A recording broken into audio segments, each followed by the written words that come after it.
12,32,05,750। एक स्टडी के मुताबिक ये उन शब्दों की संख्या है जो एक सामान्य इंसान अपनी पूरी जिंदगी में बोलता है, दोस्तों के साथ बातें करने से लेकर अपने सोशल मीडिया पेज को अपडेट करने तक। लेकिन ऐसा करते हुए क्या बोला जाना चाहिए और क्या नहीं, इसका जरा भी ख्याल नहीं रखा जाता। बिना सोचे समझे व्यक्तिगत जानकारी को बांटने की जो सजा गौतम बुद्ध नगर जिले के गांव दनकौर को मिली, वो अपने आप में अनोखी और रोंगटे खड़े कर देने वाली है। कुछ तो हुआ था इस गांव में जिसकी वजह से पूरे गांव में बिना किसी कर्फ्यू के भी कर्फ्यू जैसा माहौल था। लोग अपना काम धंधा छोड़कर अपने आप को घरों में बंद करके बैठे थे। न दुकानें खुली थी, न बाजारों में लोग थे, न स्कूल्स में टीचर्स और बच्चे थे। पूरे गांव में आतंक और दहशत का माहौल था। लेकिन इसकी वजह या इसके कारण के बारे में बात करने के लिए कोई तैयार नहीं था।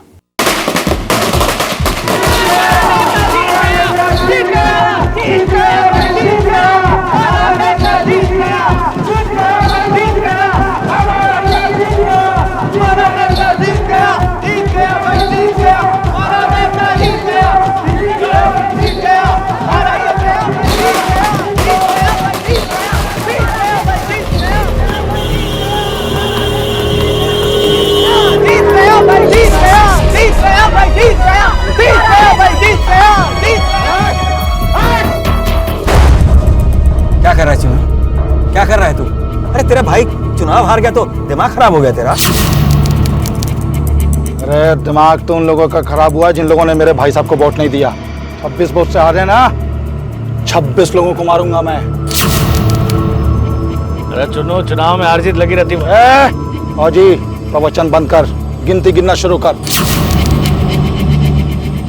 एक एक को गिन के मारूंगा सालों को। हमने भी कोई चूड़ियां नहीं पहन रखी। गाँव वालों को अगर कुछ हुआ ना तो छोड़ूंगा नहीं। सरपंच साहब बस आप एक बार बोल दीजिए, इसको तो मैं देखता हूँ। साले तू बोलेगा मेरे को? चल यहाँ से। चल यहाँ से। गिनती मत बोलना। 26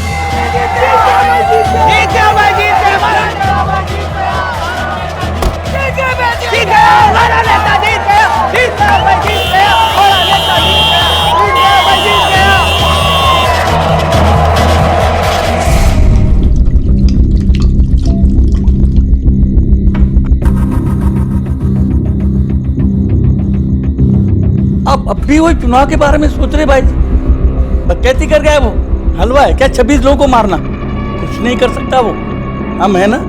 सरपंच जी आप चिंता मत करिए, अगर चुन्नू ने कुछ भी किया तो हम उसे छोड़ेंगे नहीं। चिंता मुझे चुन्नू की नहीं है, चिंता तो मुझे उसके बड़े भाई की है जिसके इशारों पर वो नाच रहा है। अगले इलेक्शन से पहले हमें भी कोई ऐसी चाल चलनी पड़ेगी कि दोनों का पत्ता एक साथ साफ हो जाए। सरपंच जी ये बात आपने बिल्कुल सही कही। क्यों भाई जी? बिल्कुल बिल्कुल। तूने जो ये जुलूस में जाकर 26 लोगों को जान से मार देने की धमकी दी है, ये तूने बहुत बड़ी गलती की है। देख लेना, वो सरपंच इस गलती को हमारे खिलाफ कभी ना कभी कहीं ना कहीं इस्तेमाल जरूर करेगा। आगे की सोचता ही नहीं। हमें आपकी हार का बदला लेना है बस, इसके अलावा किसी की नहीं पड़ी हमें। हमारी तो पड़ी है ना, कि वो भी नहीं पड़ी? तुम्हारे बाद हमारा क्या होगा कभी सोचा है? देखो चुन्नू, तुम्हें हमारी कसम है, तुम हथियार नहीं उठाओगे। हम जो भी करेंगे सोच समझ कर करेंगे। ठीक है, नहीं उठाएंगे हथियार, नहीं करेंगे कुछ, लेकिन अगर उस सरपंच ने कुछ किया ना तो हमें कोई रोक नहीं पाएगा, ये बात भी पक्की है। तुम हमारी इजाजत के बगैर इस घर से बाहर पैर नहीं रखोगे, समझे? आते हैं हम बाहर से।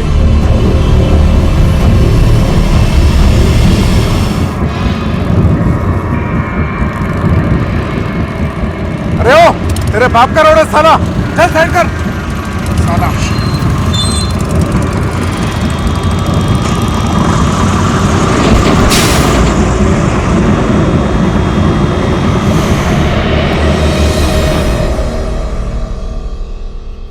अरे इसको मुझे दे और एक काम कर, मेरे लिए खाने लगा।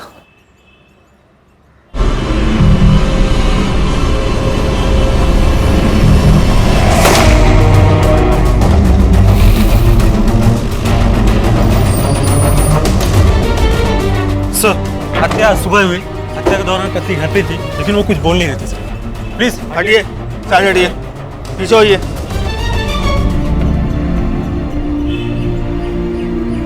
देखो, तुम्हारे बयान की मदद से ही हम कातिल तक पहुंच सकते हैं। कुछ तो देखा होगा, गोली की आवाज सुनी होगी। साहब हमने कुछ नहीं देखा। कोई तो आवाज सुनी होगी, किसी को देखा होगा। साहब हमने कुछ नहीं देखा।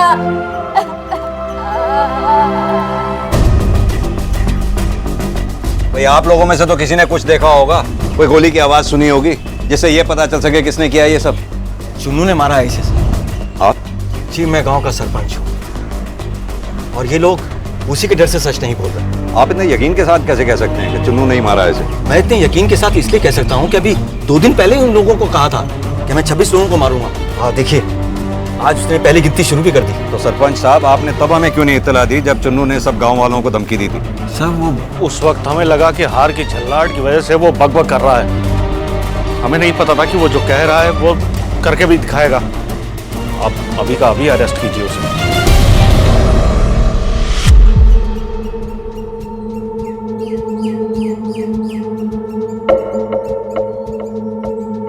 बम को प्लास्टिक में डाल के अंदर डालना।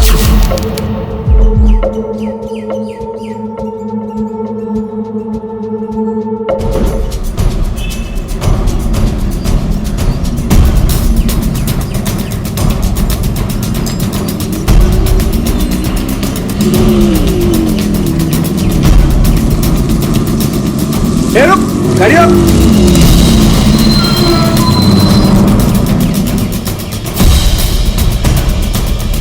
अरे बस वाले, बस क्यों रोकी बीच में? चुप, हट। अरे गाड़ी चलाओ ना भाई, गाड़ी चलाओ। धनकौर गांव से राम सेवक और बुधना कौन है यहाँ? बता दे क्यों नहीं? अरे बहरे होगा वो क्या?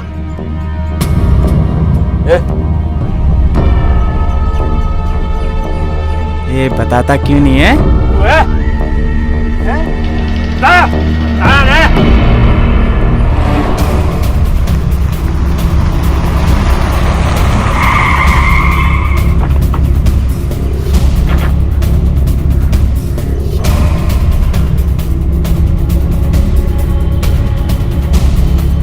ये चुन्नू का घर यही है? जी सर। कहाँ है चुन्नू? सर वो तो हॉस्पिटल में है। हॉस्पिटल में? कौन से हॉस्पिटल में? अगर वो दोनों नहीं मिले, एक एक को चुन चुन के मार दो। कौन है? ऐसे नहीं मानेंगे ये।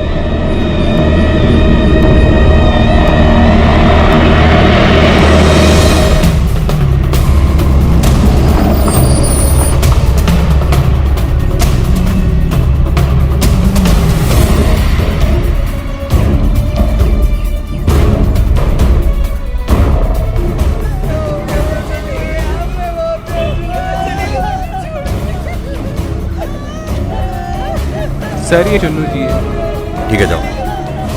चुन्नू,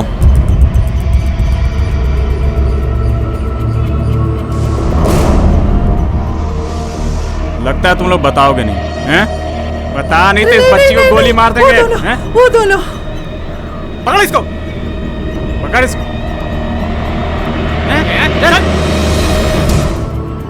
पूरा का पूरा ट्रक चढ़ा दिया भाई साहब के ऊपर।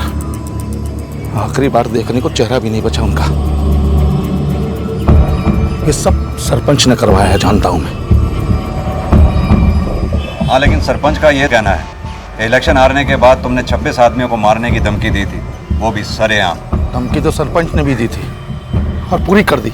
हमने भी कोई चूड़ियां नहीं पहन रखी। सरपंच साहब बस आप एक बार बोल दीजिए, इसको तो मैं देखता हूँ। साले तू बोलेगा? हमारे भाई साहब चले गए। तुम्हें पता कब चला कि तुम्हारे भाई साहब के साथ ये हादसा हुआ? फोन आया था मेरे पास। जब तक मैं आया हमारे भाई साहब जा चुके थे।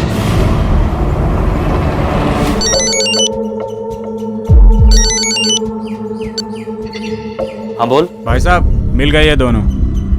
क्या करना है इनका? उड़ा दे।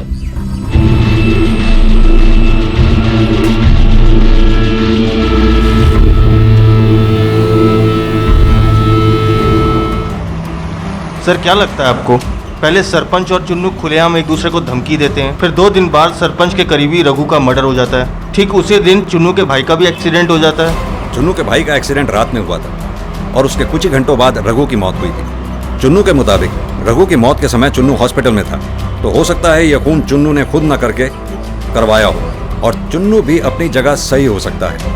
हो सकता है उसके भाई का एक्सीडेंट हुआ ना हो, किसी से करवाया हो। सर इसका मतलब चुन्नू ने अपनी धमकी पूरी करने के लिए सरपंच के करीबी रघु को मरवाया और सरपंच ने अपनी धमकी के चलते चुन्नू के भाई का मर्डर करवाया। इस केस में एक तीसरी पॉसिबिलिटी भी हो सकती है। हो सकता है कोई तीसरा आदमी हो जो इन दोनों की इस सिचुएशन का फायदा उठा रहा हो सकता है उसी ने खून किया हो या करवाया हो। लेकिन सर ऐसा कौन हो सकता है? उस पूरे गांव में तो सरपंच और चुन्नू के अलावा कोई तीसरा ताकतवर है ही नहीं जो ये कांड कर सके।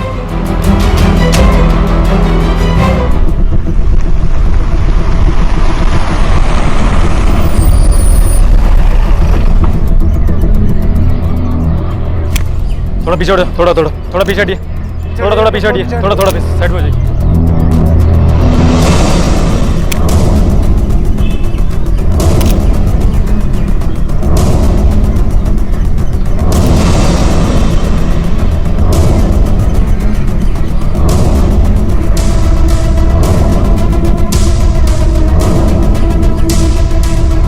कातिल इन्हें नाम से जानते थे, शक्ल से नहीं पहचानते थे। यानी ये तो साफ है कि कातिल इन्हें पहचानते थे, जानते नहीं थे। पता चला है कि आपने पहचाना था इन्हें। आप कैसे जानती हैं? सब ये लोग हमारे पास के ही गांव के रहने वाले थे। सब मैं उन्हें बताना नहीं चाहती थी, लेकिन कौन से गांव के रहने वाले थे वो? सब धनकोर। कौन था ये शख्स जिसके इशारे पर इन बंदूकधारियों ने बस को बीच रास्ते में रुकवाकर इस घटना को अंजाम दिया था? उस बस में और भी सवारियां मौजूद थी, तो फिर क्यों सिर्फ दनकौर गांव के रहने वाले इन दो लोगों को ही निशाना बनाया गया था? क्या गांव में फैली दहशत का मारे गए इन दो लोगों से कोई संबंध था? क्या ये दोनों बंदूकधारी उसकी वजह थे, या फिर दूर अनजान जगह पर बैठा वो शख्स जिसके कहने पर ये कत्ल किए गए थे? इन सभी सवालों का जवाब है हाँ। इन सभी का गांव दनकौर और वहां पर फैली दहशत से सीधा संबंध था। मुझे नहीं पता बेटा कि ये सब क्या चल रहा है, लेकिन लग रहा है कि कुछ ना कुछ बड़ा होने वाला है। मैं आपसे फिर कहता हूँ पापा, आप बात कीजिए पुलिस से प्रोटेक्शन की, नहीं तो मैं बात करता हूँ। नहीं, ऐसे में सबको अकेला छोड़कर जाना, हमारा अपनी सलामती के लिए सोचना बहुत गलत होगा। पापा सही क्या है और गलत क्या है मैं नहीं जानता, मैं बस इतना जानता हूँ कि इस वक्त खतरा पूरे गांव पर मंडरा रहा है। और पापा इस वक्त आप और चुटकी अकेले हो, और मेरी ड्यूटी भी ऐसी जगह लगी है जहाँ से छुट्टी मिलना बहुत मुश्किल है। अरे बात तो आप हमारी बिल्कुल फिक्र मत कीजिए भैया, पुलिस अपना काम कर रही है और वो बहुत जल्दी सबूत इकट्ठा कर लेगी। हमें कुछ नहीं होगा, मुझे भरोसा है। अच्छा, मेरी चुटकी इतनी बहादुर हो गई है? क्यों नहीं होंगी, आखिर फौजी की फैमिली से हूँ। अच्छा सुन, तू ना अपना और पापा का ख्याल रखियो, और कुछ भी जरूरत हो ना तो तुरंत मुझे फोन करियो, ठीक है? जी बाय। अरे थोड़ा हम भी खिला दें। हाँ रुक रुक जा रुक।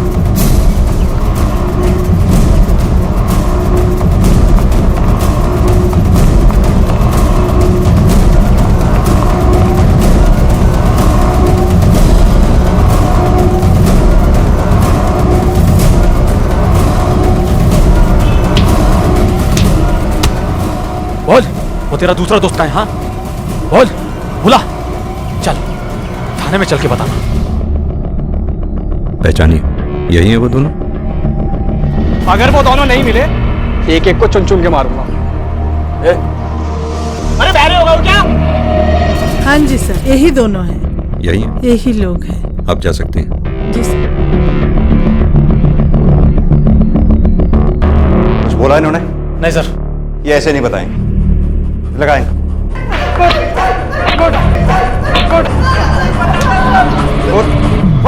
सर उसका नाम बांके था सर। कौन है बांके? हमको कुछ नहीं पता सर, यही दिल्ली का है, इसके अलावा हम सर कुछ नहीं जानते। सर हम पैसों के लिए काम करते हैं सर, पटना से हैं सर। हम पैसों के लिए यहाँ आए थे सर, ट्रेन की टिकट भी हमें मिली थी ग्रेटर नोएडा के लिए, और जब हम यहाँ ग्रेटर नोएडा आए तो बांके वहाँ हमें मिला और उसने कहा कि दो लोगों को उड़ाना है, तो हमने उड़ा दिया सर। जानते नहीं थे और किसी के कहने पर दो लोगों का खून कर दिया तुमने? सर बाकी किसी और से बात ही किया करता था उड़ा दे फोन पर सर। उसकी बातों से लगता था कि वो कोई बड़ा कांड करने वाला है सर। कांड? कैसा कांड? कहाँ करने वाला है? सर हमें कुछ नहीं पता सर, माँ कसम खाता हूँ सर, हमें कुछ नहीं पता सर।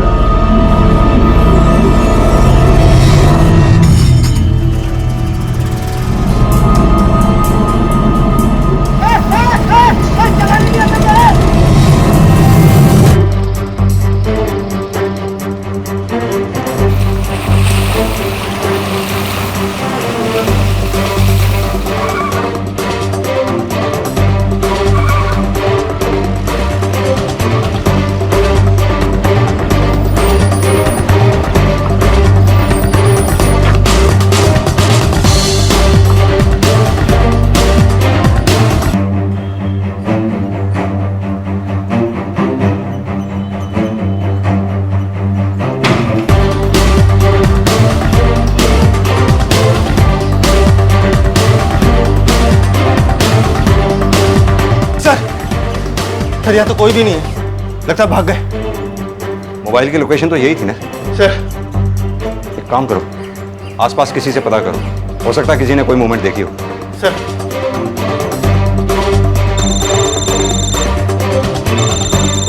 हाँ बोलो। सर जो फोन ट्रैकिंग पे डाला था वो स्विच ऑफ आ रहा है। स्विच ऑफ है?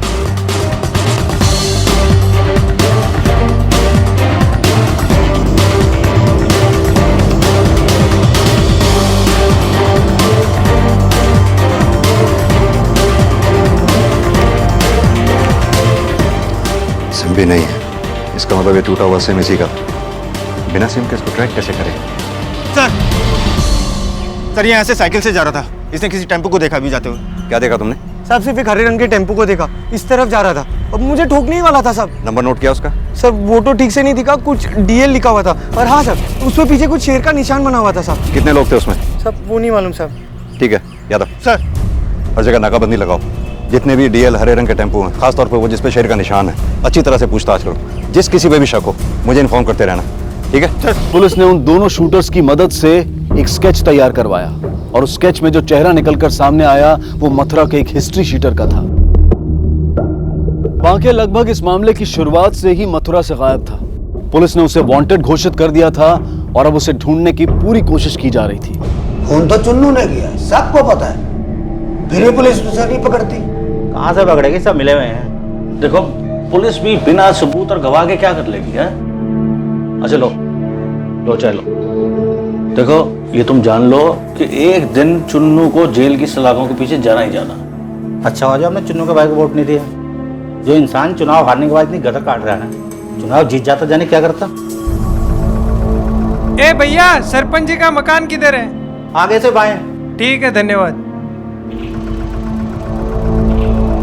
टेम्पो सरपंच घर क्यों जा रहा है? नहीं सामान शिफ्ट कर रहे हैं क्या? ऐसा नहीं है, वो सरपंच के बेटे की शादी थी ना गांव में, अब वो गांव से नहीं कर रहा है, नोएडा से कर रहा है, तो ये टेम्पो शायद उसके लिए जा रहा होगा, शिफ्ट विफ्ट करने कुछ भी। सर चुन्नू कॉल रिकॉर्ड्स आ चुके हैं, बाकी तो सब कुछ नॉर्मल है, लेकिन एक नंबर पर चुन्नू अधिकतर फोन करता था। किसका नंबर है ये? सर ये नंबर किसी सीमा के नाम पर रजिस्टर्ड है। सीमा? यस सर, और वेरिफिकेशन के लिए। हेलो, हाँ क्या?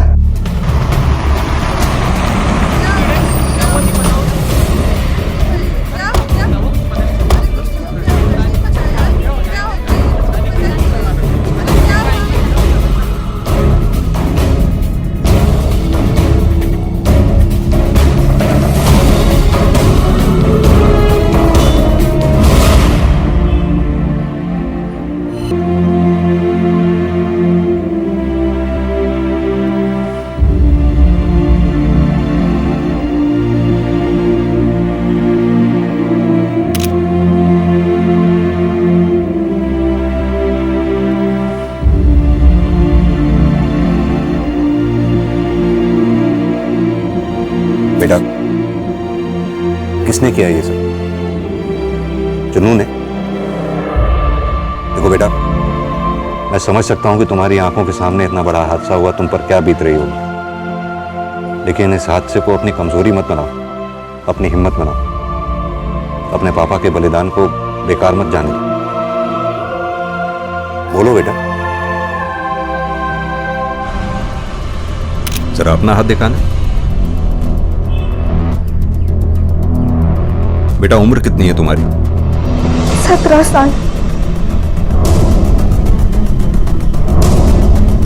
वो देखो, उसकी उंगली पे भी वोटिंग का निशान, इसकी उंगली पे भी वोटिंग का निशान। जो मारे जा रहे हैं मेरे लोग हैं सर, सपोर्टर्स हैं मेरे। वो चुनाव में वोट दिया है उन लोगों ने मुझे। अब आप ही सोचिए, भला मैं उन लोगों को क्यों मारूंगा? नमस्कार दरोगा जी, आपने निमंत्रण दिया तो आ गए हम। ऐसे लोगों के साथ बैठाएंगे आप हमें? देखा कैसे पुलिस स्टेशन में रंगबाजी कर रहा है। अरे मैं तो कहता हूँ टांगे तोड़ डालो इस आदमी की। अरे सब कुछ बदलेगा सच। क्या बोल रहे भाई? साले यहीं टेटवा दबा के मार डालेंगे, समझे? छोड़, मैं कह रहा हूं पीछे छोड़ करना, मैं छोड़ कांस्टेबल खड़ा दबा दूंगा। चलाना गोली साले। मैं छोड़िए पीछे एक खड़ा दबा दूंगा। क्या बदतमीजी है?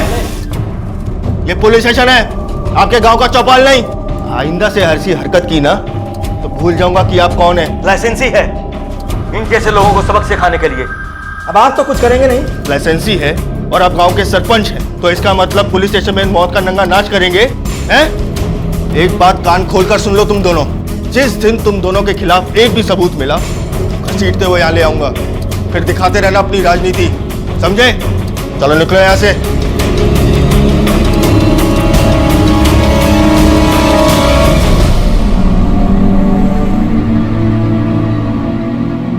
दाता सिंह की बेटी छोटी अपनी आंखों के सामने हुई अपने पिता की हत्या के सदमे से दहशत की हालत में थी। वहीं दूसरी तरफ अपनी जान दांव पर लगाकर देश की सीमाओं की रक्षा करने वाला उसका भाई अपने पिता की चिता को मुखाग्नि देते हुए अपने आप को ठगा हुआ महसूस कर रहा था, क्योंकि जिन लोगों की रक्षा को वो अब तक अपना फर्ज समझकर निभाता आ रहा था, उन्हीं लोगों में से किसी ने उसे अनाथ बना दिया था।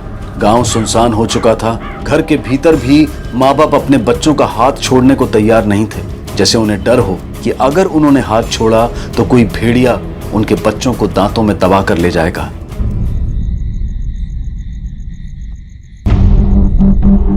सर हमने उस ड्राइवर को पकड़ लिया जिसकी गाड़ी से चुन्नू के बाइक का एक्सीडेंट हुआ था।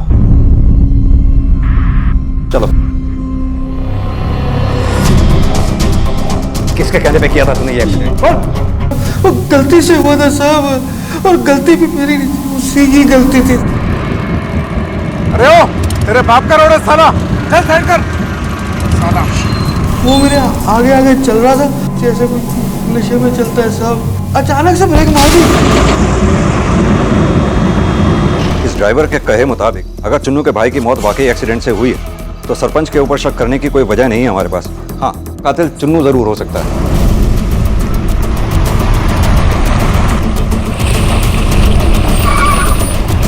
आओ याद है।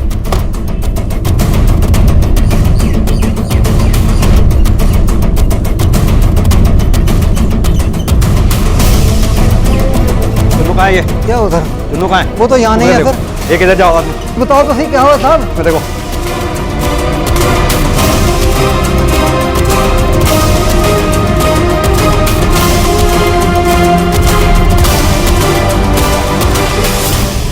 अब बताओ तो सही बात क्या है, क्या हुआ है? चुन्नू कहाँ है? चुन्नू साहब मेरे को ही नहीं पता कहाँ है, 2-3 दिन से वो घर भी नहीं आया। क्या हुआ सर? यहाँ भी नहीं मिला, लगता भाग गया। सर इधर भी नहीं मिला है।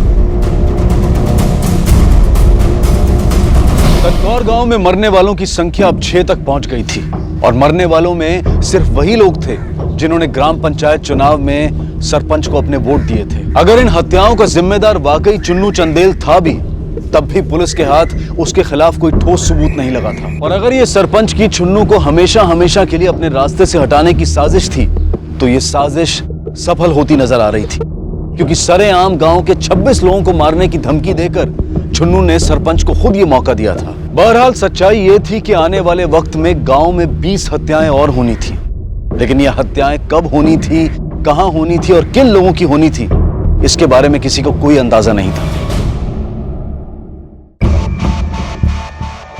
चंदू, ए चंदू, चंदूट। हाँ साहब। फोन किया था? हाँ साहब। वो वाकई जिसके पूरे गांव में चारों तरफ पोस्टर चिपके हैं ना, वो सरपंच के घर गया था साहब, उससे बातें कर रहा था। तूने देखा? देखा तो नहीं मैंने साहब, लेकिन खबर पक्की है। पक्का? 100% पक्का साहब, मैं झूठ नहीं बोल रहा हूँ। एक वांटेड आदमी जो दिन दहाड़े 2 लोगों को बस से उतार के मरवा देता है, वो आदमी आपके घर पे देखा जाता है आपसे बात करते हुए। सर आप किस आदमी की बात कर रहे हैं? इस आदमी की, इस बात की पक्की खबर है हमें। नहीं देखा इस आदमी को? सर मैं इस आदमी को जानता हूँ, ये आदमी मेरे घर मुझसे बात करने आया था। नमस्ते सरपंच जी। मुझसे जो बात करी वो जी हमें अपनी बिटिया के वजीफे के लिए फार्म पर आपसे दस्तखत करवाने थे। लाओ ना, मैं कर देता हूँ। कोई बात नहीं, मैं बाद में करवा लूंगा, आप थोड़ा व्यस्त लग रहे हैं। नहीं मैं कर देता हूँ। मैं थोड़ी देर में आ जाता हूँ, आप अपना काम निपटा लीजिए, हम आते हैं थोड़ी देर में। आए हम। जिस आदमी के वांटेड के पोस्टर लगे हैं पूरे गांव में, वो आदमी आपके घर आता है, आपसे मिलता है, लेकिन आपने पुलिस को इन्फॉर्म करना जरूरी नहीं समझा। सर मैं सच कह रहा हूँ, मैं इस आदमी को नहीं जानता, मेरी बात का यकीन कीजिए। मैंने पोस्टर्स में इस आदमी को नहीं पहचाना, मेरा इस आदमी से कोई लेना देना नहीं है, मैं सच कह रहा हूँ आपसे। वो तो वक्त ही बताएगा।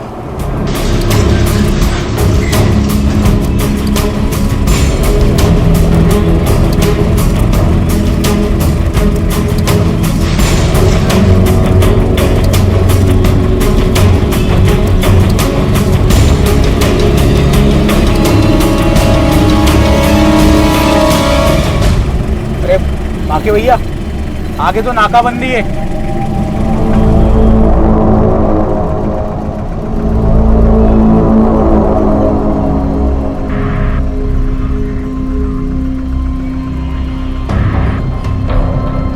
रोक। कहाँ से आ रहे हैं? पल्ले गांव से साहब। पेपर चेक कर इसके।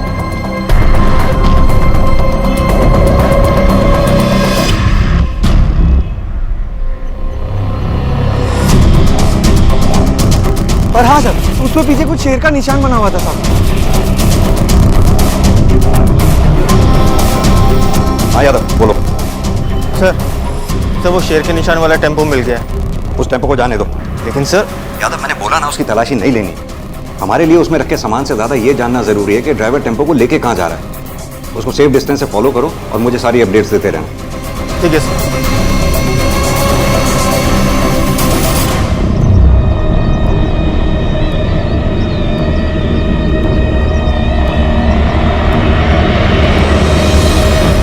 पेपर ठीक है? हाँ साहब पेपर ठीक है। गाड़ी में क्या है? जानवरों को चारा है साहब। चल निकल, जान दो इसे।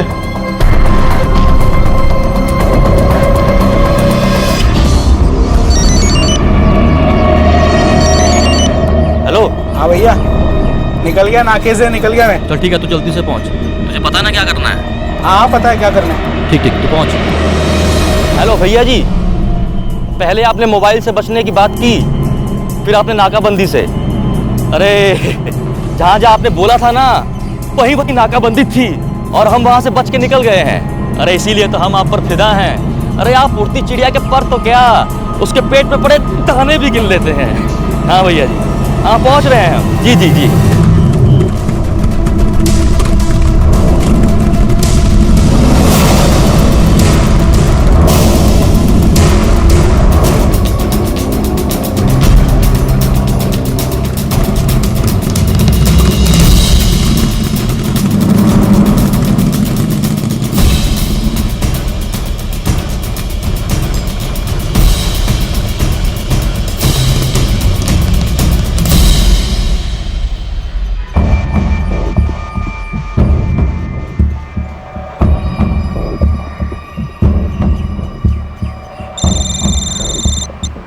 हाँ यादव बोलो।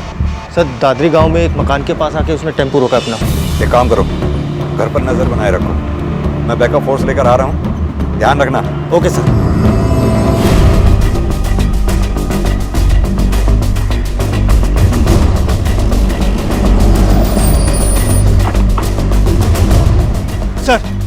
सर ये वो टेम्पो है। और सर वो रहा वो गेट जिसके अंदर वो गया था, लेकिन अभी तक कोई मूवमेंट नहीं हुई। अब इंतजार नहीं कर सकते, एक काम करते हैं, चारों तरफ से घेर लेते हैं इसे।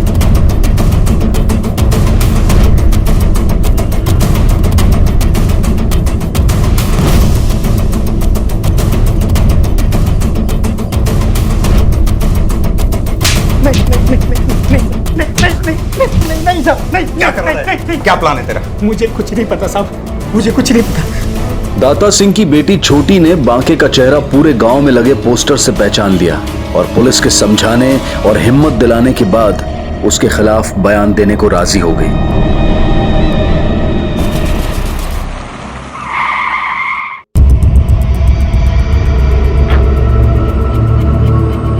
ये यहाँ कैसे आ गए? खड़े क्यों हो गए? बैठ जाओ। चलो तुम यहाँ क्यों आ गए? हमारे भाई साहब को तो तुम लोगों ने चुनाव में हरा दिया और उसके बाद मार भी दिया। क्यों किया ऐसा? ऐसा कुछ नहीं है चुन्नू, चुनाव में किसी न किसी को तो हारना ही था। और रही तुम्हारे भाई को मारने की बात, तो वो सिर्फ एक एक्सीडेंट था। किसी ने मारा नहीं है उसे? बालक हैं, दूध पीते, जो बहलाओगे तो बहल जाएंगे। सही समझते हैं गांव वाले कि मैंने 26 लोगों को मारने की कसम खाई है और रघु को मार के शुभारंभ कर दिया, फीता काट दिया और बारी तुम लोगों की है। ऑटोमेटिक है, दोस्त ने दिलाई है। टेस्ट करना है। भाग। क्या?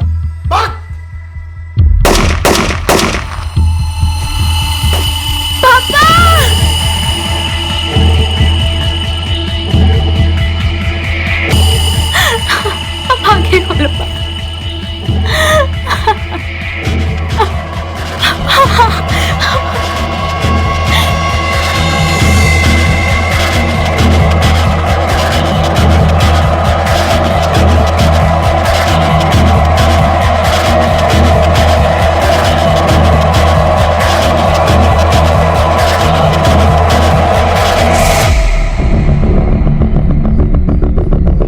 बच गई।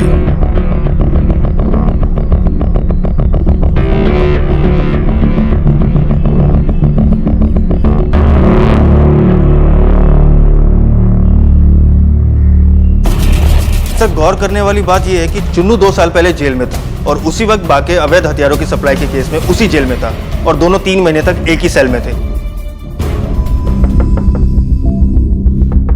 कौन है? भाई साहब। आजा। सब ठीक है ना? सर, चुन्नू के कॉल रिकॉर्ड्स में जो सीमा के नाम का नंबर है जिस पर चुन्नू अधिकतर बात करता है, वो दरअसल सीमा का आशिक यूज करता है। बांके। भाई साहब, आपसे एक बात पूछें? ये सब करना जरूरी है क्या? जरूरी है। जो लोग हमारे सामने नजर नहीं उठा पाते थे, आज हमें आंख दिखा रहे। अगर आज उन्हें नहीं रोका ना, कल को हमारे मुंह पे मूतेंगे वो लोग। उन्हें मालूम पड़ना चाहिए कि हम कौन हैं और उनकी क्या औकात है। 26 की गिनती आज पूरी होकर रहेगी। अब तक 6 गांव वालों की जान लेने के बाद भी चुन्नू और बांके किसी आदमखोर शिकारी की तरह खुलेआम घूम रहे थे। पुलिस लगातार उनके पीछे थी, लेकिन ये दोनों शातिर मुजरिम पुलिस से आगे चल रहे थे। ए, ए, ए, गोली नहीं चलानी है, सबको मालूम पड़ जाएगा। एक को नहीं मार रहा है, गिनती पूरी करनी है। रख अंदर, पकड़ साले को।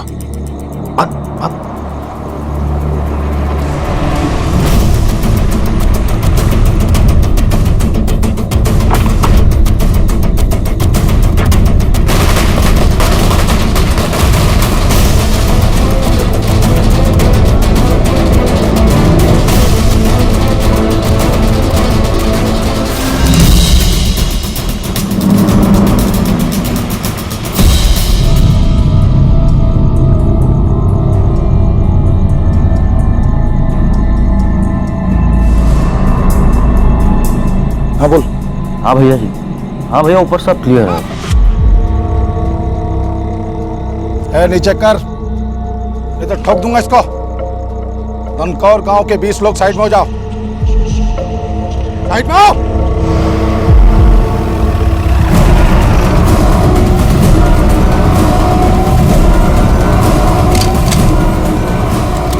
इंस्पेक्टर, रुक जाने तो ठोक दूंगा इसको।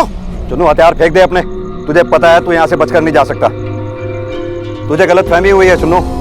तेरे भाई को किसी ने मारा या मरवाया नहीं था, उसका एक नॉर्मल एक्सीडेंट हुआ था, वो भी शराब के नशे में था। और अरे ओ, तेरे बाप का रोड है साला। चल साइड कर। जो कुछ हुआ मैं नहीं जानता, बस इतना जानता हूँ कि साले 26 हरामियों ने उनके खिलाफ वोट दिया। 6 को मार चुका हूँ, 20 को छोड़ूंगा नहीं। और इंस्पेक्टर, अगर तुमने मेरी बात नहीं मानी ना, तो 20 से ज्यादा जितने मरेंगे उसकी जिम्मेदारी तुम्हारी है। नहीं नहीं नहीं, सुनो, रखता हूँ मैं अपने हथियार। हथियार रख दो, तुम कुछ मत करना।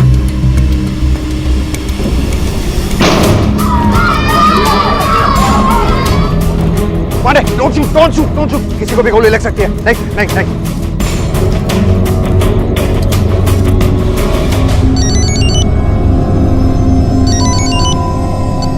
हाँ भैया जी। अबे साले गोली क्यों चलाई?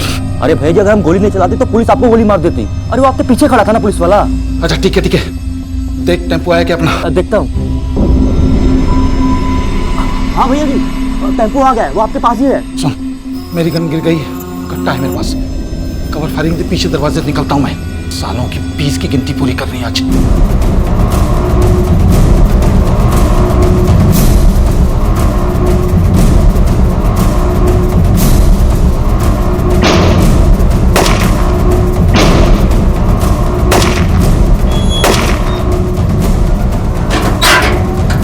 चलो चलो अपने आप यादव, यादव, यही तो ऑल द एम्बुलेंस इमीडिएटली।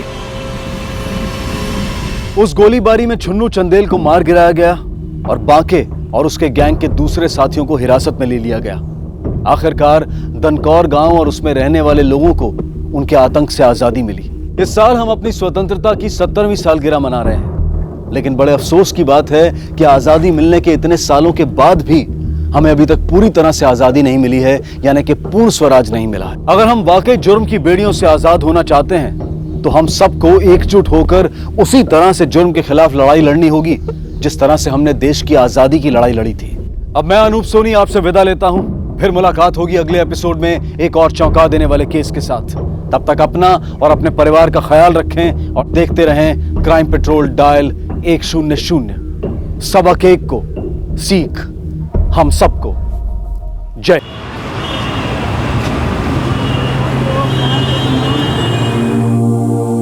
परिवार और समाज का निर्माण इसलिए हुआ ताकि इंसान को इंसान का साथ रहे, हमारी जिंदगी में खालीपन ना आने पाए, हमें अधूरेपन का एहसास ना हो। पर हर पल बढ़ती आबादी में हम अकेले होते जा रहे हैं और इस अकेलेपन को भरने के लिए टीवी देखते हैं, हम किताबें पढ़ते हैं, अपने आप को बिजी रखने की हर कोशिश करते हैं, लेकिन फिर भी हमारा खालीपन नहीं भरता तो हम नया दोस्त, नई जॉब, नए रिश्ते, नई जगह तलाशते हैं।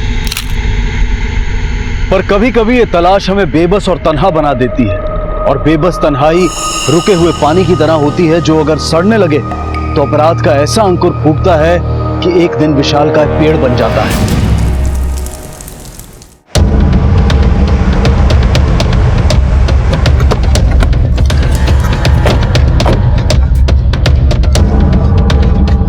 हटिए पीछे हटिए पीछे हटिए।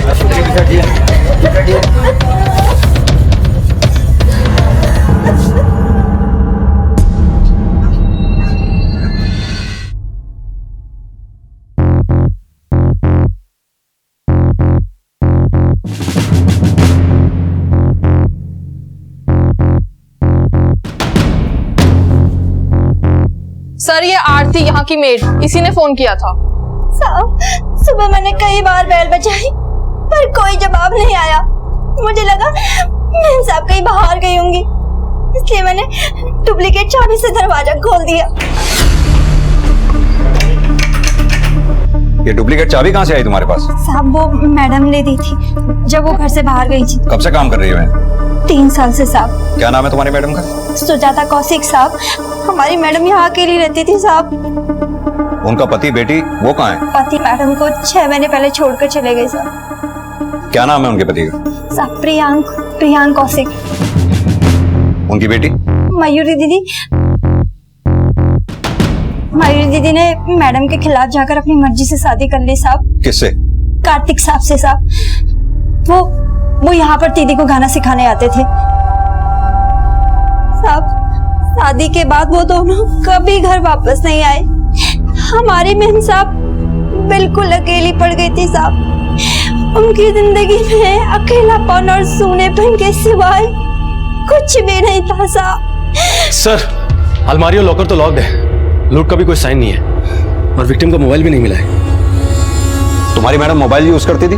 हाँ साहब, मैडम का नंबर है मेरे पास। ये है। उनके पति और बेटी का? हाँ साहब, मैंने आपको कॉल करने से पहले उन्हीं को कॉल किया था और फोन लगा नहीं था साहब। कहाँ रहते हैं वो लोग? ये नहीं पता साहब। हाँ उनका नंबर है मेरे पास। हटो पीछे हटो। सर सुजाता और सुजाता की बेटी का फोन स्विच ऑफ आ रहा है और सुजाता का पति फोन रिसीव नहीं कर रहा है। एक काम करो, इन तीनों के कॉल रिकॉर्ड से निकालो। इस सेपरेटेड फैमिली के अंदरूनी डिस्प्यूट्स, मर्डर से पहले इन तीनों के बीच का लेन देन, चाल ढाल, व्यवहार, सब कुछ, और मेड के बयानों की सच्चाई, उसकी कुंडली, सब कुछ, पड़ोसियों का नजरिया, रवैया, हर इंफॉर्मेशन को खोद निकालो। पता तो चले ये अपराध का बीज किसी अपने ने बोया है या फिर गैरों ने। Okay sir. अपराध के बीज बोने से पहले अक्सर गलतफहमी, झूठ और फरेब के गड्ढे भी खोदे जाते हैं। सुजाता भी ऐसे ही किसी धोखे का शिकार हुई थी। उसका अतीत और वर्तमान एक जटिल पहेली था जिसकी हर परत में एक राज छुपा हुआ था। लेकिन पुलिस सबसे पहले मौका वारदात पर उस ऊपरी सुराग को खोज रही थी जहां से अपराधी अक्सर अपने बचाव की लंबी सुरंग खोदने की फिराक में होता है। सर, अब पिछले 10 साल से यहाँ रह रहा हूँ। सुजाता और उसके आदमी में अक्सर झगड़ा होता था, चिल्लाने की आवाज़ भी आती थी, यहाँ तक कि बर्तन फेंकने की आवाज़ भी आती थी। सर, सुजाता की लड़की भी अपने बाप जैसी ही निकली। एक लड़के के प्यार में उसने माँ को छोड़ दिया। सुजाता उनकी शादी के खिलाफ क्यों थी? वो एक मामूली सा म्यूजिक टीचर था, पर मयूरी थी कि उसके प्यार में पागल थी। सर, मुझे तो ऐसा लगता है कि कहीं इसी ने तो मतलब, क्योंकि जब से मयूरी की शादी हुई है वो इस घर में आई नहीं। और कल सर मैंने उसे देखा। वो यहाँ आई थी? हाँ, मैंने कल उसे सुजाता के घर से निकलते हुए देखा था।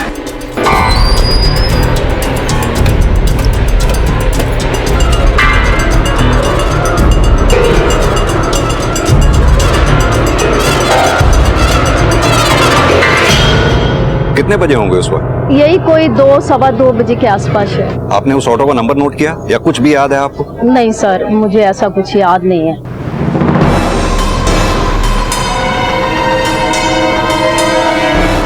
सर, सुजाता का हस्बैंड फोन रिसीव नहीं कर रहा है। उसके नंबर पे मैसेज छोड़ दिया है, शायद कॉल बैक करें। ये मयूरी का मोबाइल बंद होना और कल अचानक उसका अपनी माँ से मिलने जाना है, कहीं ये मर्डर उसने। ऐसा करो, उस ऑटो रिक्शा वाले का स्केच बनवाओ, आरटीओ और ऑटो रिक्शा यूनियन दोनों में सर्कुलेट करवाओ।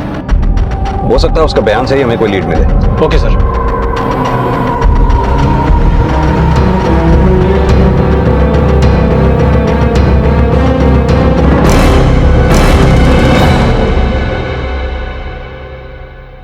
सर, पोस्टमार्टम रिपोर्ट के मुताबिक सुजाता का मर्डर गला घोट के किया गया और उसके बाद गला काटा गया। इस हत्या के पीछे गहरी दुश्मनी लगती है। मर्डर का डेट और टाइम? सर, 7 अगस्त दिन में 2 बजे के आसपास। इसी दिन और इसी टाइम के आसपास तो मयूरी को सुजाता के घर से निकलते हुए देखा गया था, और उसके फोन की लोकेशन से भी ये बात कंफर्म होती है कि मयूरी 1:55 से 2:17 तक पटेल नगर में ही मौजूद थी। कहीं ऐसा तो नहीं इन्हीं 22 मिनटों में माँ बेटी की कड़वाहटें नफरत में बदल गई हों और बेटी के हाथों माँ का कत्ल हो गया? मयूरी के फोन रिकॉर्ड्स के मुताबिक वो पटेल नगर से करोलबाग की तरफ गई। फिर उसने 2:42 पे प्रियांक को फोन किया, 14 सेकंड्स तक उससे बातें की। फिर 2:53 पे उसका फोन करोलबाग में बंद हुआ। ये मेड ने मयूरी के पति और पिता के जो नंबर दिए हैं वो पटेल नगर के एड्रेस पे ही रजिस्टर्ड हैं। उनका करंट एड्रेस निकलवाओ। Okay sir.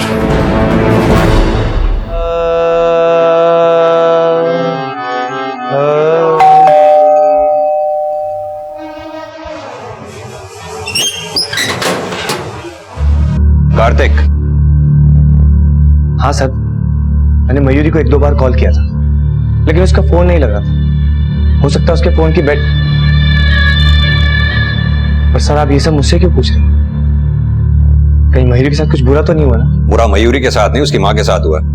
उसकी माँ का मर्डर हो गया और हमें शक है कि मयूरी अपनी माँ का मर्डर करके फरार है। ऐसा हो ही नहीं सकता।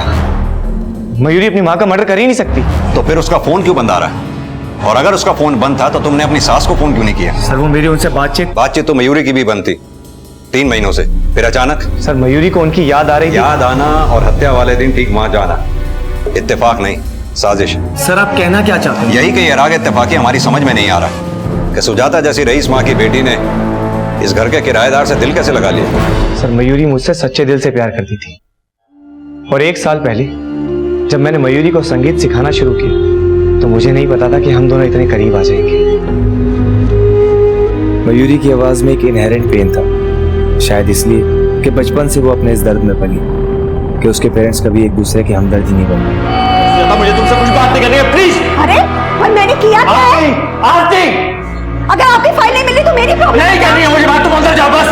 आरती, मेरी लाल वाली फाइल कहाँ है? ढूंढो उसे। ढूंढो, जो चाहिए करो। हाँ, रंग आ गया किसी के।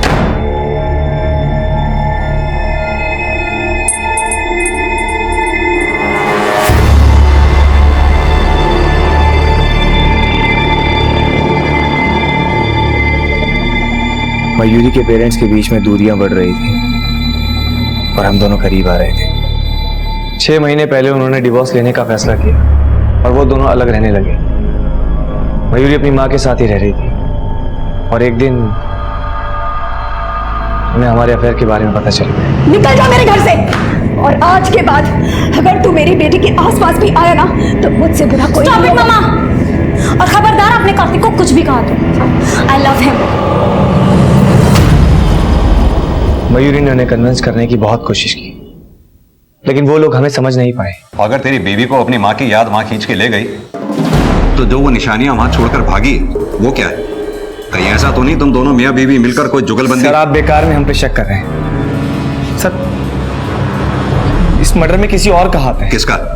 सुजाता का पति का? हाँ सर। तू इतने दावे के साथ कैसे कह सकता है? मेरे ससुर बहुत बड़े शातिर खिलाड़ी हैं और अपनी बीवी को एलिमनी देने से बचने के लिए वो कोई भी गेम प्लान कर सकते हैं। देख, कहीं ऐसा तो नहीं तुम तीनों मिलकर कोई नया राग लाप रहे हो? नहीं सर, मेरी और मयूरी की शादी जब से हुई है हमने तो उनकी शक्ल तक नहीं देखी। कहाँ रहते हैं वो? सर, वो यहीं करोल बाग में रहते हैं। करोल बाग में कहाँ? सर, ये नहीं पता। शिकवे शिकायतों की हर खबर है पर अपनों के ठिकानों से बेखबर। सर, मयूरी के कॉल रिकॉर्ड्स के मुताबिक वो 7 अगस्त को पटेल नगर से करोल बाग ही गई थी। यानी माँ का कत्ल करने के बाद उसने बाप से न सिर्फ बातें की, उनके पास भी गई। वो वहां पनाह मांगने गई या कोई गुनाह करने? और अब प्रियांक का भी फोन ना उठाना। कार्तिक ने भी प्रियांक पे शक जाहिर किया था। कहीं कोई? सर, प्रियांक के ऑफिस का एड्रेस मिल गया है। ये करोल बाग का ही है।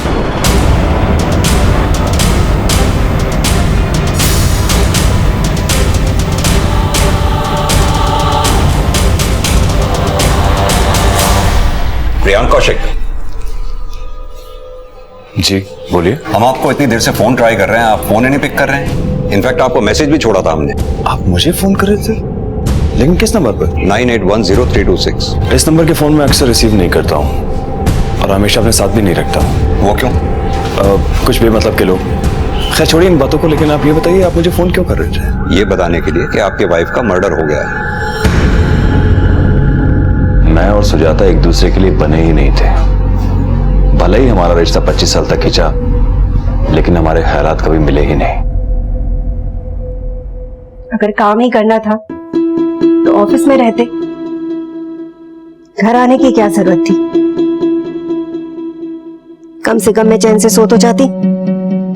अगर मैं ऑफिस में रुकता तो भी तुम चैन से नहीं सो पाती, क्योंकि हर 5 मिनट में फोन करके मुझ पर जासूसी करती कि मैं किसी लड़की के साथ तो नहीं हूँ।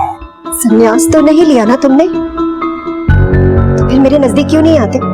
सुजाता मुझसे झगड़ा करने के बहाने ढूंढती रहती थी, कभी मुझ पर बेवजह शक करके या कभी मुझे नीचा दिखाकर। सुजाता ने कभी भी अपनी इच्छाओं से कॉम्प्रोमाइज नहीं किया।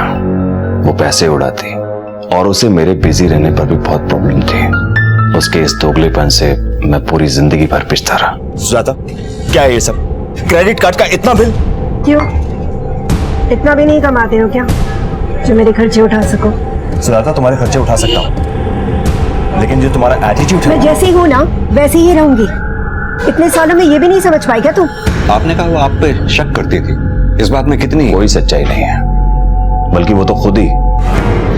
इंस्पेक्टर साहब छोड़िए, मैं इस बारे में बात नहीं करना चाहता हूँ। बोल दीजिए जो दिल में है, क्योंकि कोर्ट जो छुटकारा आपको नहीं दिला पाई वो तो अब आपको मिल ही गया।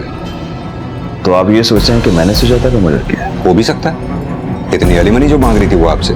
और आप इस बारे में आप मेरे लॉयर से बात कीजिए, क्योंकि अभी अभी ये मामला सब डिटेल्स है। ये मेरे लॉयर का कार्ड है। अब बीवी की बात नहीं, बेटी की बात। देखिए इंस्पेक्टर साहब, मयूरी मेरी बेटी जरूर है, लेकिन वो पसंद सुजाता को ही करती थी। लेकिन उसे भी जल्दी एहसास हो गया कि सुजाता किसी की नहीं थी। तो उसकी शादी के बाद? शादी के बाद मैं कभी भी उससे मिला नहीं। लगता है आपने जवाब रट रखे हैं। देर से सही इंस्पेक्टर साहब, लेकिन आपके आने का मतलब मैं समझ गया हूँ। तो फिर ये भी समझा दीजिए, जिस दिन सुजाता का मर्डर हुआ मयूरी ने आपसे क्या बातें की थी? वो मुझे गालियां दे रही थी। क्यों? आप उसी से पूछ लीजिए। पर वो है कहाँ? देखिए इंस्पेक्टर साहब, हमारा जो परिवार है बहुत बिखरा हुआ है। हम सब एक दूसरे के लिए लापता हैं, अनजान हैं। तो मुझे नहीं मालूम कि वो कहाँ है।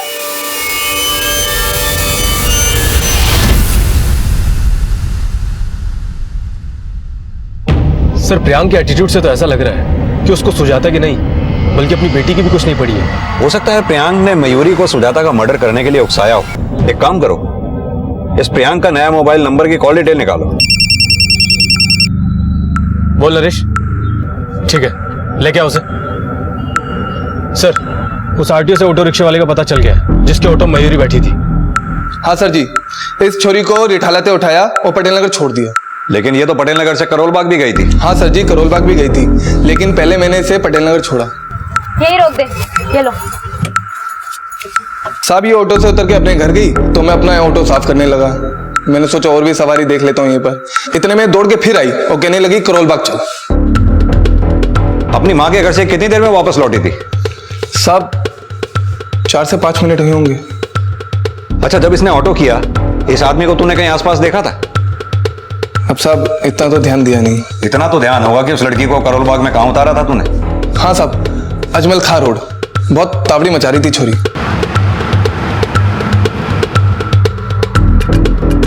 बैलगाड़ी चला रहा है क्या? थोड़ा तेज चला। हेलो, अभी तो तू जा सकता है, जरूरत पड़ने पर फिर बुलाएंगे तुझे।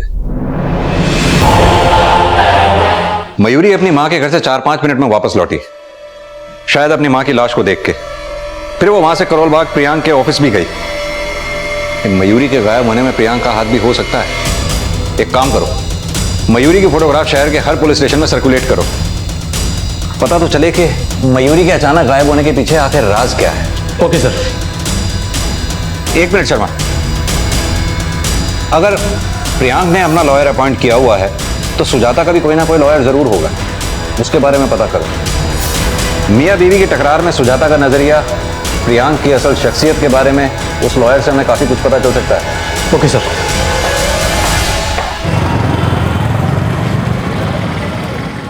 प्रियांक सिर्फ झूठा ही नहीं, वो गिरा हुआ इंसान है। उसने सुजाता के ऊपर ये एलिगेशन लगाया है कि वो एक बच्चलन औरत है और उसका कई मर्द के साथ अफेयर है। आखिर प्रियांक ये सब साबित करके हासिल क्या करना चाहता था? सुजाता को एलिमनी देने से बचने के लिए प्रियांक ने ये सब किया। तो यानी आपके कहने का मतलब ये है कि सुजाता ऐसी औरत नहीं थी जैसा प्रियांक साबित करना चाहता था? यस सर, मैं सुजाता को अच्छे तरीके से जानती हूँ। वो बहुत ही स्वाभिमानी औरत थी सर। जब से डिवोर्स केस फाइल हुआ, सुजाता ने प्रियांक से 1 रुपया तक नहीं लिए। वो अपना गुजारा करने के लिए खुद ही पार्ट टाइम जॉब करती थी। जॉब? कैसी job? She was very good in writing और कई कंपनी के लिए उसने ऑनलाइन कंटेंट राइटिंग जॉब शुरू कर दिया। उसके पति के जाने के बाद उसकी बेटी भी उसे छोड़ के चली गई और फिर वो बहुत अकेली पड़ गई। रिश्तों में हमेशा ही धोखा मिला बेचारी सुजाता को। और उसकी बेटी ने उस मर्द के साथ शादी कर ली जिसने उसकी माँ का रेप किया। What? It is true sir, Kartik ने सुजाता का रेप किया था। तो सुजाता ने कार्तिक के खिलाफ कोई FIR दर्ज नहीं की? Yes sir, this is the proof, आप देख सकते हैं।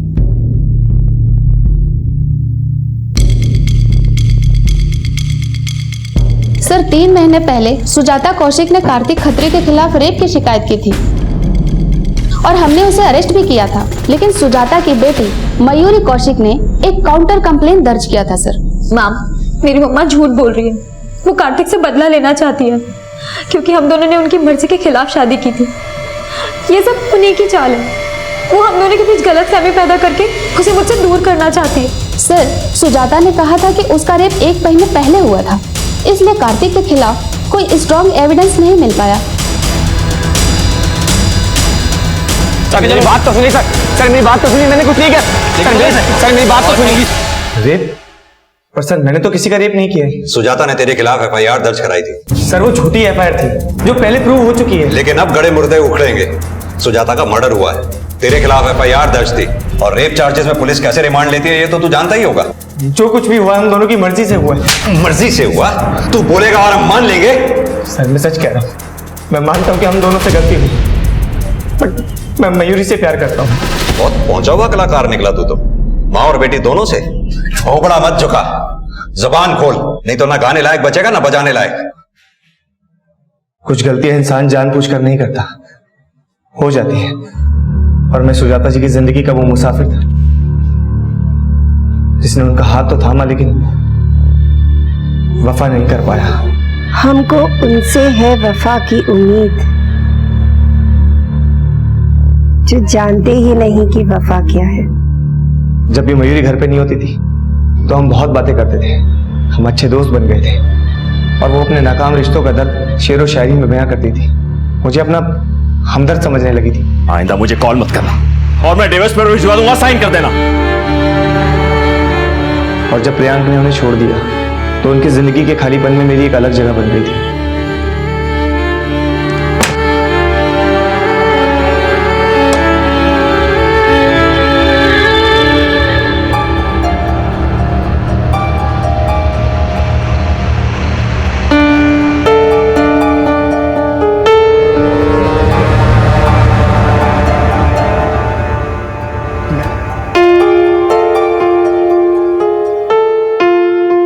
मैं दो नावों पे सवार था, मुझे समझ में नहीं आ रहा था कि मैं किस नाव से अपना पांव खींचूं।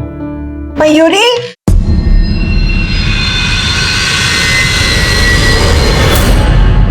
निकल जाओ मेरे घर से। Stop it, मामा। और खबरदार आपने कार्तिक को कुछ भी कहा तो I love him. Mama, I love him, मैंने बोला ना आपको। मयूरी तू नहीं जानती इस लड़के को, तू चल मेरे साथ। मैं नहीं जाऊंगी। मैं मयूरी समझ नहीं रही है तू। मैं कैसे समझाऊंगा तुझे? घिन आ रही है मुझे तुम पर।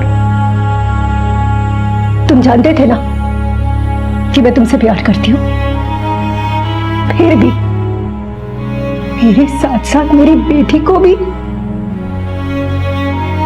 अब खड़े जाओ, just get out, shut up, जाओ यहाँ से।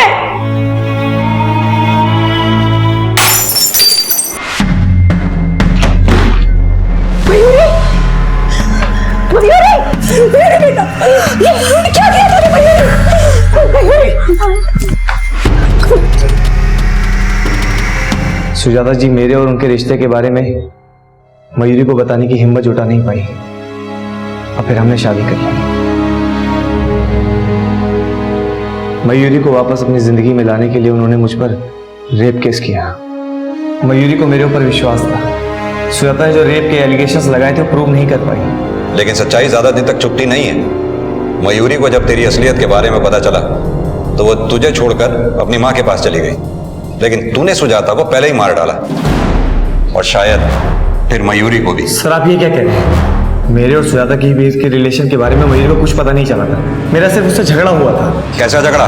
मयूरी ने मुझसे शादी तो की, लेकिन मेरे एक छोटे से फ्लैट और मामूली सी इनकम में एडजस्ट नहीं कर पा रही थी और उस दिन गुस्सा होकर वो अपनी माँ के घर चली गई। वो कहाँ है और उसकी माँ का मर्डर किसने किया मैं नहीं जानता सर। मैं मानता हूँ कि मुझसे गलती हुई है, लेकिन मैं क्रिमिनल नहीं हूँ सर।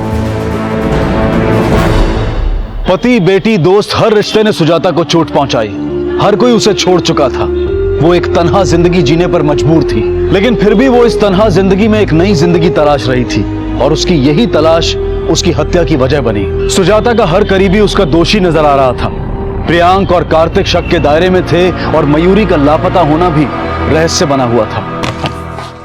सर, मैंने प्रियांक के दूसरे मोबाइल के कॉल रिकॉर्ड चेक किए।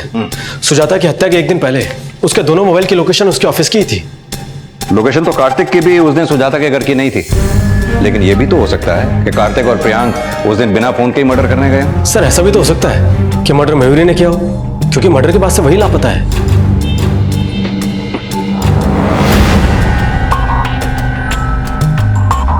मयूरी का लापता होना पुलिस के मन में कई संदेह पैदा कर रहा था और सुजाता की हत्या की गुत्थी में मयूरी का मिलना बेहद जरूरी था, लेकिन उसकी तलाश का अंत सुजाता की हत्या जितना ही भयानक था। हाँ, कौन? क्या?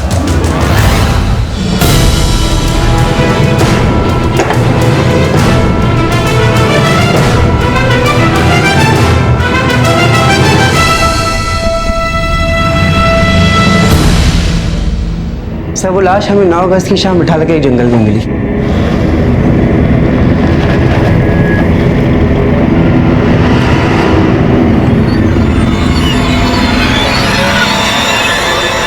पोस्टमार्टम में हत्या की वजह? सर पर गहरे जख्म थे और किसी भारी चीज से वार भी किया गया था और बाद में लाश को जलाने की कोशिश भी की थी, पर लाश पूरी तरह से जल नहीं पाई। हत्या की तारीख और समय क्या रहा होगा? पोस्टमार्टम रिपोर्ट के हिसाब से 7 अगस्त शाम के 4 बजे के आसपास। सर हमने वहाँ पूछताछ की तो एक दुकान वाले ने हमें बताया उस समय के आसपास एक ऑटो वाला वहाँ से गुजरा था। जब वो गुजरा तो उसके साथ लड़की थी और जब वो वापस आया तो उसके साथ कोई लड़की नहीं थी। ऑटो वाला? जी।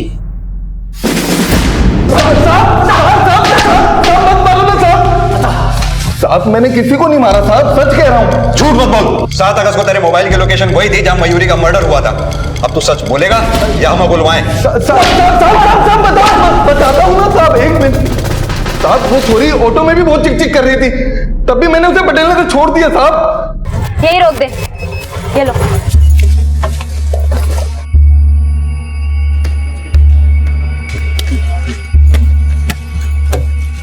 जल्दी चलो।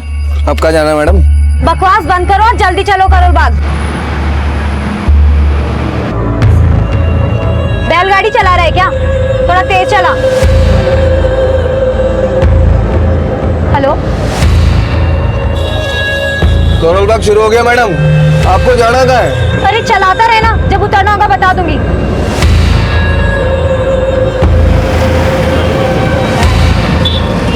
मैडम करोल बाग तक पहुँच गए, आपको उतरना कहाँ है? अरे जहन्नुम में जाना है, कहा ना जब उतरना होगा बता दूंगी।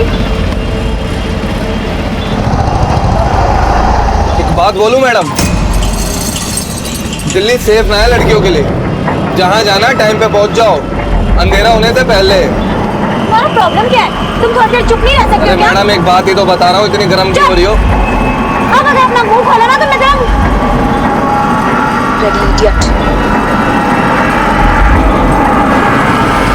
अरे कहाँ लेके जा रहा है? गाड़ी वापस ले, गाड़ी वापस ले, वापस ले गाड़ी, नहीं तो पुलिस को फोन करती हूँ।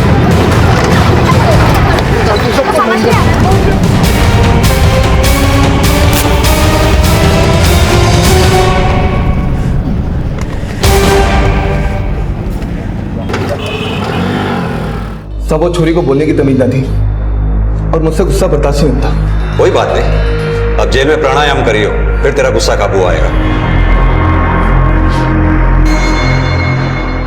मयूरी की हत्या उसकी लापरवाही का अंजाम थी, लेकिन इस लापरवाही से कहीं ज्यादा बड़ी भूल उसने अपनी मां की बजाय कार्तिक पर विश्वास करके की, जो सुजाता की तन्हाई की भी वजह बना।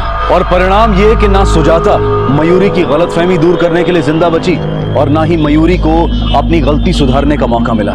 मयूरी की हत्या करने वाला अपराधी तो पुलिस की गिरफ्त में था, लेकिन सुजाता मर्डर केस अभी तक किसी नतीजे पर नहीं पहुंच पाया था। सर, मैंने कार्तिक और प्रियांक की एलिबी भी अच्छे से क्रॉस वेरीफाई किए, पर मुझे नहीं लगता कि सुजाता के मर्डर में इन दोनों का कोई हाथ है। अगर ये काम किसी घरवाले का नहीं है तो बाहर वाला ऐसा कौन हो सकता है जो सुजाता का मर्डर कर दे? सर, सुजाता के मोबाइल से मुश्किल से 2 से 3 कॉल रोज होते थे और घर में कोई लूट भी नहीं हुई है। लेकिन सुजाता का मर्डर भी तो उसी 4 दीवारी में हुआ ना, जहां वो अकेली रहती थी।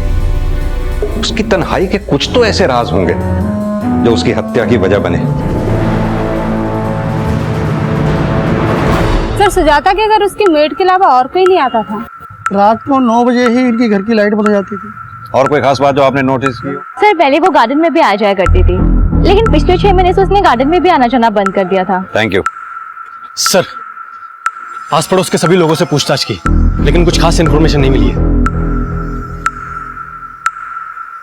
घर के सामने यही एक दुकान है छोटी सी, आओ जरा यहाँ पता करें, शायद कुछ पता चले। एक काम करो, तुम वहां पता करो, मैं यहाँ पता करता हूँ। Okay sir. ये सुजाता जी आप ही के यहाँ से सामान खरीदते थे? जी सर, वो हमारी दुकान से ही सामान खरीदती है। सुबह से शाम तक उनके यहाँ कौन कौन लोग आया जाया करते थे? सर, मैं दुकान पे कम ही बैठता हूँ, वो लड़का है ना, वो आपको ज्यादा बेहतर बता सकता है। बुलाइए। अरे संजय जी, इधर आओ। देखो सर क्या पूछ रहे, बताओ। जी साहब। सुबह से शाम तक सुजाता जी के यहाँ कौन कौन लोग आया जाया करते थे? साहब, सुजाता जी के यहाँ सुबह शाम नहीं, दिन के टाइम महफिल जमती थी। महफिल जमती थी मतलब क्या बताऊं साहब, 1 नंबर की कलेक्टर लिस्ट थी, बहुत लोगों का आना जाना था उसके घर पे। 7 अगस्त को कौन आया था उनके घर पे? साहब, क्या 7 क्या 8, ये तो लोच का मामला था। इसे पहचानते हो? हाँ साहब, ये तो इसे बहुत पहले छोड़ के चला गया था, मगर बाद में इसे नहीं देखा। और ये साहब, ये बहुत आता था, मगर काफी टाइम से इसे भी नहीं देखा। इनके अलावा और कौन कौन लोग आया जाया करते थे? बहुत लोग आते थे साहब। इनमें से किसी का स्केच बनवाने में हमारी मदद कर सकते हो? अच्छा, जो ज्यादा आता था उसका करवा सकता हूँ। सर, सुजाता के लॉयर का कहना था कि प्रियांक सुजाता को कोर्ट में करेक्टरलेस साबित करना चाहता था। कहीं इस बात में वाकई सच्चाई तो नहीं है? ये प्रियांक और लॉयर दोनों को बुलाओ, पहले इन्हीं का नजरिया समझ लेते हैं। Okay sir. देखिए इंस्पेक्टर साहब, अपनी जुबान खोलकर मैं अपनी मरी हुई बीवी को बदनाम नहीं करना चाहता था, लेकिन हाँ, उसका अफेयर था। किससे? मैंने सुजाता के खिलाफ सबूत इकट्ठा करने के लिए एक प्राइवेट डिटेक्टिव हायर किया था और उसी ने हमें ये फोटोग्राफ दिया। ये भुवन चतुर्वेदी है, उसका कॉलेज का फ्रेंड। पिछले दिनों ये काफी मिल रहा था सुजाता से।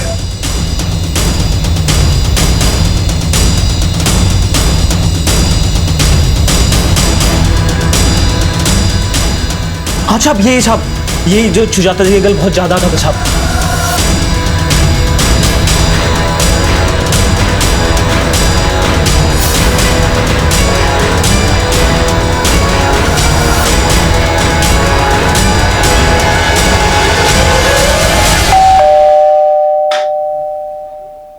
भुवन चतुर्वेदी यहीं रहते हैं?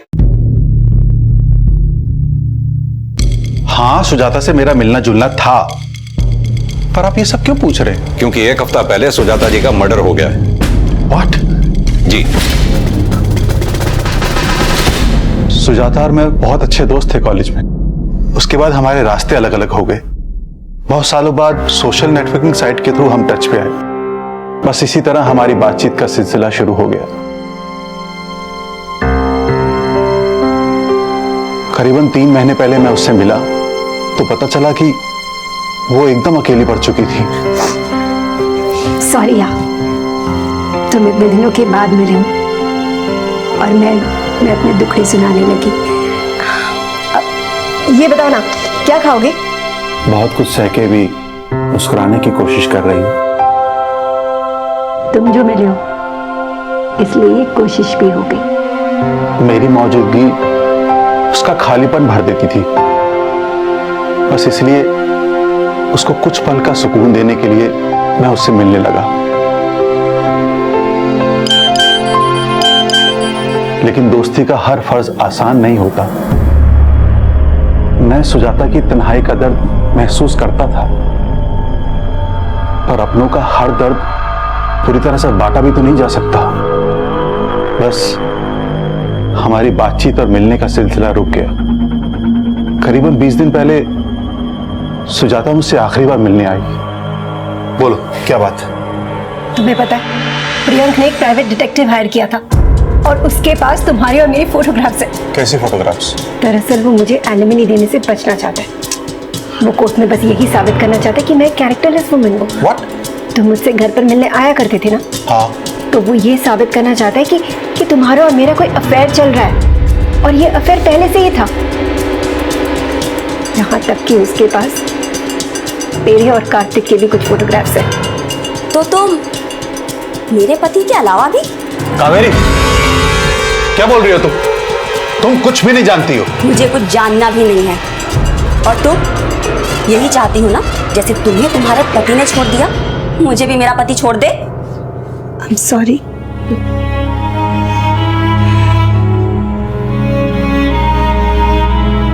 सॉरी भुवन, मुझे तुम्हें अपनी परेशानियों में घसीटना नहीं चाहिए था।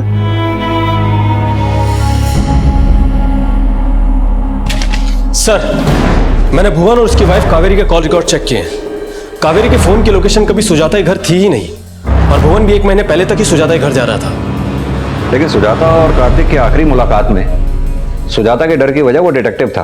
प्रियांक ने जो फोटोग्राफ्स हमें दिखाई वो भुवन और सुजाता की थी, लेकिन सुजाता अपनी और कार्तिक की फोटोग्राफ्स को लेकर ज्यादा परेशान थी। ऐसा करो, उस प्राइवेट डिटेक्टिव को बुलाओ, सुजाता की सोशल नेटवर्किंग अकाउंट भी चेक करो। हो सकता है भुवन और कार्तिक के अलावा उसकी जिंदगी में और कोई भी हो। Okay sir. अगर कोई अकेली औरत अपनी तन्हाई को दूर करने के लिए कोई दोस्त तलाशती है तो विकृत सोच रखने वाले उसके चरित्र पर सवालिया निशान लगाते हैं। क्या ये सही है? हालांकि सुजाता ने कभी इस बात की परवाह नहीं की, लेकिन कहीं ना कहीं वो अपने पति की इस गलत सोच का शिकार बन रही थी। और शर्म की बात यह थी कि वो उसे चरित्रहीन साबित करके उसे एलिमनी के हक से भी वंचित रखना चाहता था। पति और बेटी की उपेक्षा सहने के बाद सुजाता अपना ज्यादातर वक्त सोशल मीडिया पर ही गुजारती थी। और जब पुलिस को इस बात का पता चला तो वो तुरंत ये जानने में जुट गई कि कहीं सुजाता का मर्डर करने वाला सोशल मीडिया के जरिए बना उसका कोई दोस्त तो नहीं था। और साथ साथ उस डिटेक्टिव से भी पूछताछ की गई जिसे सुजाता के पति ने सुजाता की जासूसी करने के लिए हायर किया था। जी सर, मैं ही सुजाता की जासूसी कर रहा था और वो फोटोग्राफ्स मैंने ही लिए थे। तुम तो प्रियांक के लिए काम कर रहे थे ना, फिर सुजाता को तुम्हारे बारे में कैसे पता चला? या फिर उसने तुम्हें रंगे हाथों पकड़ लिया? जी नहीं सर, मैं उससे खुद मिला था।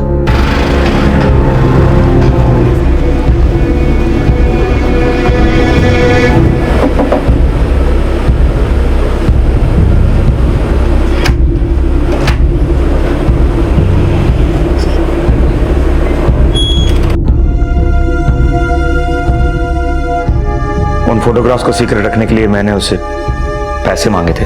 कितने पैसे मांगे थे? 5 लाख। लेकिन सर उसके पास पैसे नहीं थे। उसने मुझे सिर्फ 50,000 रुपये दिए और ये बोला कि वो अपनी एलिमनी का 10% मुझे देगी और ये फोटोग्राफ्स मैं लॉयर को ना दूं।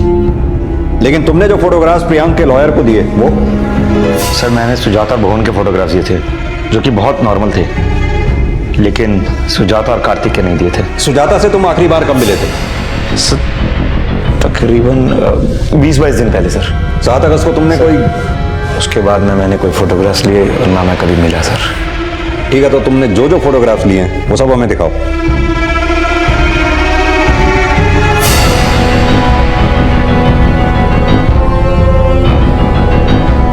सर, मैंने सुजाता की सोशल नेटवर्किंग साइट चेक की तो सामने आया है कि सुजाता की हत्या से 15 दिन पहले उसने किसी अरिंदम सेन की फ्रेंड रिक्वेस्ट एक्सेप्ट की थी। नीचे करो। और हाँ सर, सुजाता की हत्या से 1 दिन पहले अरिंदम ने सुजाता से मिलने की रिक्वेस्ट की थी और सुजाता ने उसे 7 अगस्त को अपने घर पर इनवाइट किया था। सर, जिन आईपी एड्रेस के थ्रू अरिंदम सेन सुजाता से चैटिंग कर रहा था वो सभी गाजियाबाद के साइबर कैफे और उसके आसपास के साइबर कैफे से बिलोंग करते हैं। मैंने इन सभी साइबर कैफे के ऑनर से पूछताछ की, लेकिन उनका कहना है कि अरिंदम सेन नाम के इंसान का वहां कोई अकाउंट नहीं है और ना उस शक्ल के इंसान को वहां कभी देखा गया। या तो ये झूठ बोल रहा है या फिर साइबर कैफे में कोई और अरिंदम सेन के नाम से सुजाता से चैट कर रहा था। पता लगाओ कि आखिर ये माजरा है क्या। Okay sir. सर मैंने इस आदमी को कभी सुजाता के साथ नहीं देखा। हाँ साहब, इसको मैंने देखा था। इसने हमारे दुकान से सिगरेट खरीदी थी। ये सुजाता जी के घर गया था? शायद साहब, सिगरेट लेते हुए किसी से फोन पे बात कर रहा था। क्या बात कर रहा था? कि जौनपुर की टिकट का कुछ हुआ क्या, बहुत जल्दी में था साहब। एक काम करो शर्मा, जौनपुर के पुलिस स्टेशन में इस अरिंदम की फोटोग्राफ भेजो और जौनपुर जाने वाली हर ट्रेन 7-8 अगस्त का रिजर्वेशन चेक करो। जो भी टीटी उस दिन ड्यूटी पे थे सबको पूछताछ के लिए बुलाओ। Okay sir. पुलिस एकदम से हरकत में आ गई और कुछ ही घंटों की तेजी के बाद ये केस अंजाम तक पहुंच गया। ऐसा करिए, आप जौनपुर के आसपास के स्टेशन में ही पता करिए, कोई लीड मिले तो मुझे इन्फॉर्म कीजिएगा। ठीक है सर, हमने सब जगह पूछताछ की, रेलवे स्टेशन, बस स्टैंड, लेकिन अरिंदम का कुछ भी पता नहीं चला। लेकिन सर एक बात समझ में नहीं आ रही है, अरिंदम ने सुजाता का मर्डर किस इरादे से किया होगा? ना ही घर में कोई लूट हुई है और ना ही पोस्टमार्टम रिपोर्ट में कोई फिजिकल असॉल्ट के साइन मिले हैं। शर्मा, सुजाता की जिंदगी धोखों से भरी थी। दोस्तों में जिंदगी तलाशने वाले अक्सर जिंदगी गंवा बैठते हैं।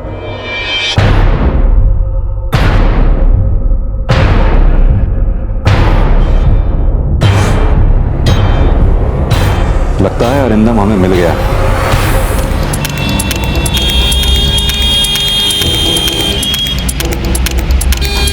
सर वो कह रहा था कि उसके चाचा का एक्सीडेंट हो गया, वो वहां चला गया।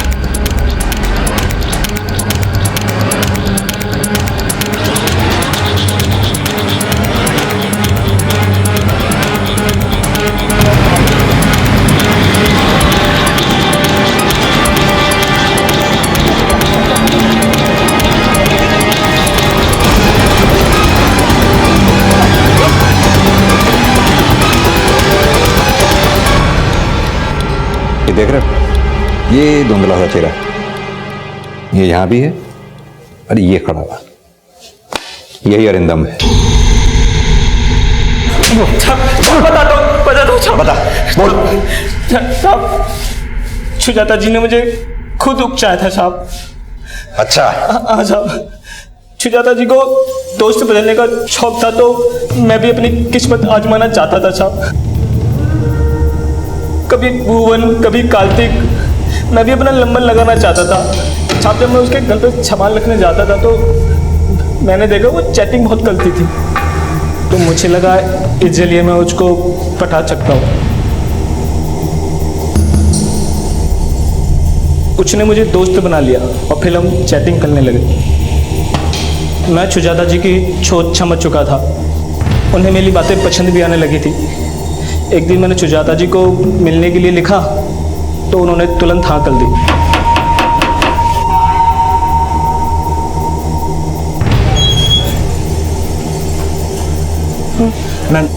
मैं लग देता हूँ। ये लो, बाकी का बाद में एडजस्ट कर लूंगी। हाँ।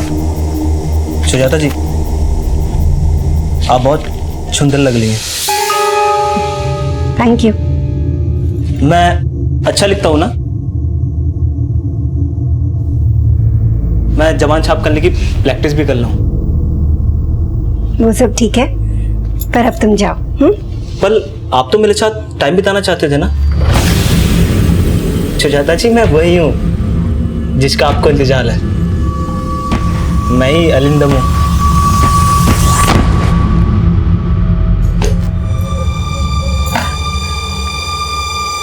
अच्छा नहीं किया तुमने।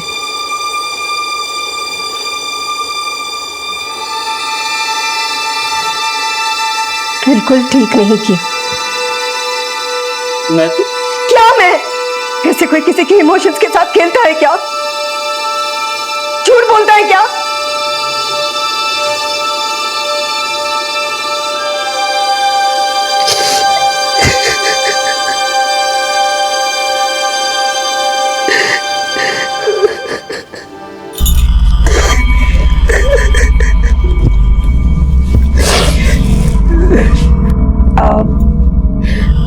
देखो, रो मत। I am sorry. हाँ, मैं थोड़ा ज्यादा रिएक्ट कर गई थी। क्या करूं, जिंदगी में बहुत धोखे खाए हैं ना। तुम ना कॉफी पियोगे?